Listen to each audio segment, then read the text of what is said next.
Hey YouTube, Joyboy here.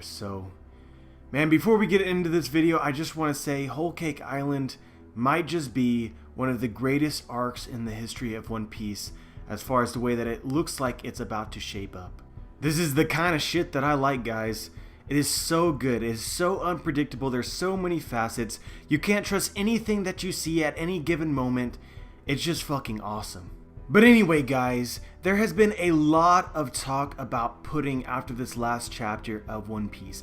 I've seen a ton of comments talking about how we should not be trusting Pudding right now. This is seemingly what a lot of people are thinking right now. And even on top of this, there's specific evidence, which some people have pointed out, to the fact that what Pudding might be saying is a lie. This is the thought that we had earlier in the arc, and at that time I wasn't really willing to buy into it 100% because I felt like that there was ways to get around it. That maybe in a way Oda was trying to set up Pudding. But at this point it seems very unlikely to be the case. It actually seems like Pudding is lying to the Straw Hats and to Sanji about what exactly she is doing right now in the story. So what exactly am I talking about? Well, when the Straw Hats first met Pudding, she talked about her previous encounter with Sanji. This was supposed to be something that happened only one time, and she describes Sanji as basically what we would imagine that he would look like just given his wanted poster, with heart eyes, very curly eyebrows, and black legs, as his epithet would lead us to believe he would have if you didn't know him. However, as Chopper pointed out in the same chapter, Sanji does not have black legs. And so at that point in time, many people started to think, okay, has Pudding actually met Sanji, or is she lying? And if she's lying, what does this mean? But guys, I'm still skeptical that this line had any real foreshadowing purposes as to indicating that Pudding was lying. Because as we learned later on in the arc, it seemed as though Sanji had already met Pudding by the time that Pudding is talking to the Straw Hats and describing Sanji.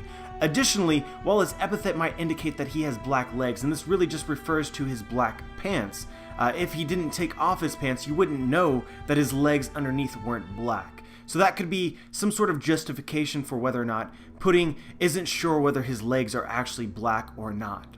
And so guys, I shrugged it off. I said to myself, this is just Oda trying to set up Pudding. But there's more. And I want to draw specific attention to the fact that Chopper comments on Pudding's lack of understanding about what the black legs actually meant, if that Sanji did not have black legs. Well, I don't think that this had any real significance. I don't think that Pudding was lying at this specific point in time. I do think that Oda including this line is foreshadowing based on the information that was revealed in the last chapter. In chapter 845, Pudding reveals that up until this point in the story, Sanji has never even uttered a single word about them marrying. But guys, in chapter 828, Pudding reveals that she had a conversation with Sanji in which Sanji said this, and this was in quotation marks: "I would like to marry you, but I can't. I must return to my friends." And so my question to you guys is, how can you not utter a single word about marrying while specifically telling the other person that you can't get married to them? This does not make any sense. At this point, Pudding lying about something is practically confirmed in my eyes. And we actually have direct evidence that Pudding is in fact probably a very good liar, because in the very first scene in which we meet Pudding in the entire story, my god, fucking Goda, the very first scene, Pudding saves the day after Luffy and Chopper eat her cafe, and what does she do? She lies to everyone around her, saying that she had hired the Straw Hats all along. And she pulls this off so convincingly. And I'm not even done, guys. But in the Seducing Woods, you will remember that there was some very strange shit when we first got in there. Do you remember the clocks? They were everywhere in the forest, seemingly plastered on the trees. And do you remember how Nami's log poses were spinning randomly? Guys, we're outside of the Seducing Woods now. The Seducing Woods arc is over, and this part of that story has not been addressed at all. But at this point, I think that we can definitely confirm almost who caused this effect in the Seducing Woods. That person was Pudding. The clocks that were plastered on the trees, what do they most remind me of? The same exact clocks that we saw in Pudding's home when we first met her in Chocolate Town. And then again in chapter 845, we get to Pudding's room, and what is the first thing that Oda decides to show us in Pudding's room? It's a clock. At this point, Pudding equals clocks, and clocks being located in the Seducing Woods points directly towards Pudding. And do you guys remember also in the Seducing Woods, the Straw Hats were initially lured into the Seducing Woods because Luffy thought that he saw Sanji and Pudding standing in the coast. But they reached the coast and they couldn't find them. And so they searched around for a little bit, and then they finally saw Sanji. And they saw Sanji, but this was not the real Sanji. This was an imposter Sanji. But you'll notice that unlike later in the chapter where we met the imposter Luffy, which was a mirrored version of Luffy, this imposter Sanji was not mirrored. This was almost an exact replica of Sanji. And then again, we're gone. We're out of the Seducing Woods. And this effect, whatever it is that creates a perfect clone or image of somebody, this is still not explained. Why is this? I think it's also because this is part of Pudding's powers. Guys, I think Pudding is in the game, and she just might be overpowered. And we also can't forget that for the longest time, we believed that Pudding was the three-eyed girl, but the current Pudding does not appear to have 3 eyes. And this association, along with the evidence seemingly that Pudding may have some sort of illusion-based powers, would explain this. Pudding can basically cast a genjutsu on herself and on others to make them see things that they don't really see. Like, for instance, a version of Pudding without 3 eyes. So if we do see Pudding in the future and she reveals that her forehead does not have a 3rd eye, I don't think proves that she is not the 3-eyed girl. You can't trust anything in this arc. What are we supposed to believe in this arc of deception? That is really what it is. This is an arc where whatever you think that you know, you may not know. We have contradictions all the time. I've discussed on multiple occasions the lies that are associated with Big Mom, and now we have some associated with her daughter, Pudding. This whole elaborate plan that Big Mom have, keeping in mind that Big Mom has known that the Straw Hats have arrived since chapter 827. She allowed the Straw Hats to get to her main island. All of this is part of Big Mom's plan, and just the amount of deception here is just ridiculous. But I'm sure you guys are wondering, Joy Boy, do you think that Pudding is evil? Do you think that she has it out for the Straw Hats, or is this only partly a lie? Is she really rooting for the Straw Hats while at the same time playing her part in Big Mom's plan?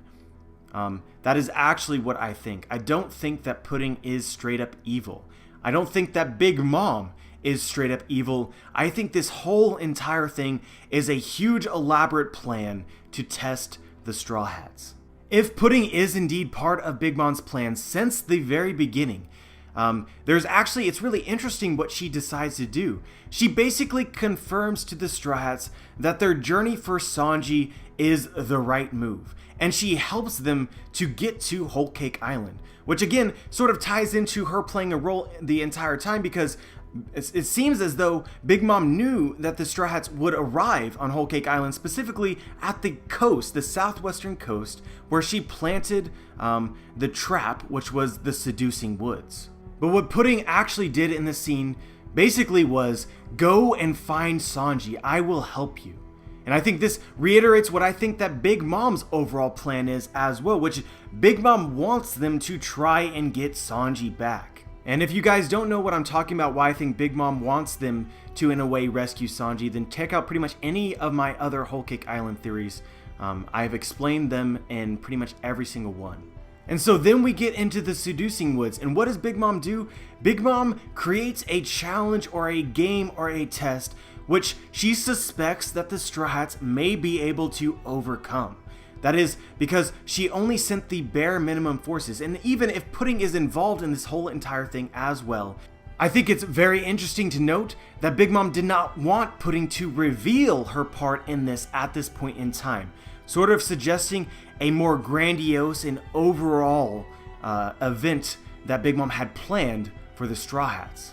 And even going into the latest chapters, Big Mom still seems to be holding back her entire forces. Sure, it seems as though pretty much all of Whole Cake Island's army is right now headed straight down towards Luffy, ready to take him out. But there is one key exception. There are no Sweet Commanders, at least it doesn't appear that way, in that force. So perhaps this was only the next level. And then the level after this would have been perhaps another event with perhaps the other two Sweet Commanders, and then after that maybe Big Mom herself. And let's go into Pound for a second. This has been pointed out to me, but has anyone noticed that Pound disappeared from chapter 834 up until chapter 835? He's gone. And do you guys remember that when we first met Pound, he was very oddly in the center of attention in the Seducing Woods? And of course, he says that he just sort of buried himself there, that's just what he liked doing. But it's still extremely odd to me. It was extremely odd to me at the time, and looking back at it now, you know, Pound was and it still is a member of the Big Mom family, regardless of whether or not he is still married to Big Mom. Is he perhaps also playing a role secretly in Big Mom's overall plan? Who fucking knows? It's the Whole Cake Island arc. Like, seriously, like, anything is possible at this point. But it may not just be Pound or Pudding. It could in fact be every single one of Big Mom's family that are playing their part in creating this event for the Straw Hats. Charlotte Brule came off as very evil and cruel when we first met her. But is this just an act in order to scare the Straw Hats, or is this who Brule actually is? I don't even know at this point. Charlotte Praline is somebody that I often point to when I talk about the lies surrounding Big Mom, which is she said to Jimbei and the Fishman that anyone who has ever tried to leave Big Mom's crew has died. But Jimbei later tried to leave Big Mom's crew, and in fact there was several options which didn't seem to be automatic death, which would imply that if any amount of people have ever tried to leave Big Mom's crew, some of them must have survived. Lola herself seemingly has left Big Mom's crew in the short term at the very least, and is definitely still alive. But Charlotte Praline is a daughter of Big Mom. There's reason to suggest that Big Mom had known beforehand that Jimbei was capable of leaving her crew specifically to join the Straw Hat crew. She talks about before Jimbei even asks her, he says that he has something he needs to tell her, and Big Mom is like, do you plan on leaving my crew? Which suggests that Big Mom knew that that was possible. And then so going into Charlotte Praline's words to Jimbei, again, is this like sincerity on the part of Charlotte Praline? Is she actually saying what it is that she thinks, or is she saying what she's been told to say because she's part of this game that's testing the Straw Hats? And at this point I believe Jimbei can be considered to be part of the Straw Hats. At this point, guys, I'm really questioning whether Big Mom actually cares about the Vinsmoke and the marriage. If Big Mom truly is testing all of the Straw Hats, Luffy and Jimbei, then she perhaps is also testing Sanji. Big Mom knows everything. She knows everything about everyone's past.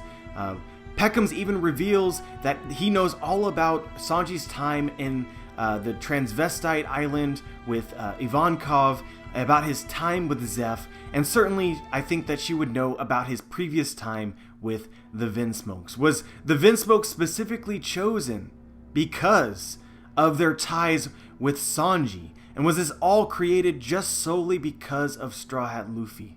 I could argue it, guys, honestly.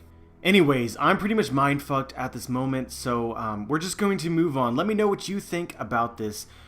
Normally I would do a more proper explanation, a more proper theory where I explain all the various jumps, but to be honest with you guys, I'm so tired of bringing up all my Big Mom theories, talking about the same evidence again and again and again, so I just skipped over most of it and just assumed that you have watched my videos. So if I've said something here that you don't know how I got to that conclusion, go check out many of my other Whole Cake Island theories. I will include them in links in my description. They're well worth your time.